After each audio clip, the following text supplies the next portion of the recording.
Hello, good morning. खूप अशी छानशी सकाळ अशी झालेली आहे आणि मी घेतला इथे ब्रेकफास्ट बनवायला. ह्याच्यामध्ये मी घेतला आहे कोबी आणि लाल माठ, पालक आणि कांदा आणि जो ठेचा आणि इथे बॅटर पण बनवलेलं आहे मी मस्त असं. ह्याच्यामध्ये मी घेतलं ज्वारीचं पीठ, तांदळाचं पीठ आणि बेसनचं पीठ आणि इथे माझा ब्रेकफास्ट पण रेडी झाला आहे. हा खूप टेस्टी लागतो आणि पौष्टिक आहे. ॲक्च्युली जो वेट लॉस जर्नीवरसाठी खूप छान आहे.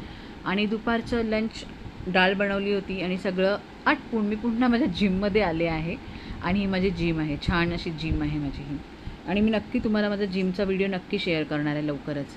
आणि इथे संध्याकाळ झाली होती आणि अर्णवला भूक लागली होती, त्याच्यासाठी मी बनवली होती ते भेळ. आमच्याकडे भेळ फार आवडते सगळ्यांना, त्याच्यामुळे संध्याकाळी इव्हिनिंग स्नॅकला मी बहुतेक वेळा भेळच बनवते. आणि इथे त्यांनी बनवलं होता कॉफी. ही कॉफी त्याला फार आवडते, कोल्ड कॉफी. त्या दिवशी त्यांनी बनवला होता मँगोचा मिल्कशेक.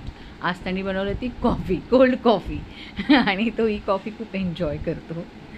त्याला लिक्विड कोणतेही ज्यूस द्या, तो खूप असं एन्जॉय करून करणार.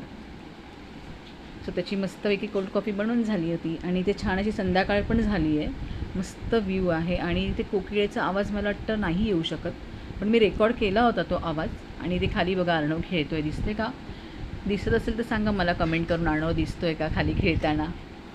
आणि बघता बघता डिनरची तयारी पण झाली आणि मी चपाती बनवून घेतली होती ऑलरेडी. ते इथे मला बनवायची होती अंड्याची भुर्जी. त्याच्यासाठी मी कांदा घेतला होता, इथे थोडीशी कांद्याची पात आणि टोमॅटो घेतला होता. आणि माझं डिनर इथे रेडी पण झालं होतं. मी डिनरमध्ये घेतला होता खाकरा, भुर्जी आणि चपाती आणि हे माझं डिनर होतं. आणि आता रात्र झाली आहे, मी फ्रेश झालो आणि मी झोपणार पण आहे. तर तुम्हाला माझा व्लॉग कसा वाटला? Bye, thanks for watching.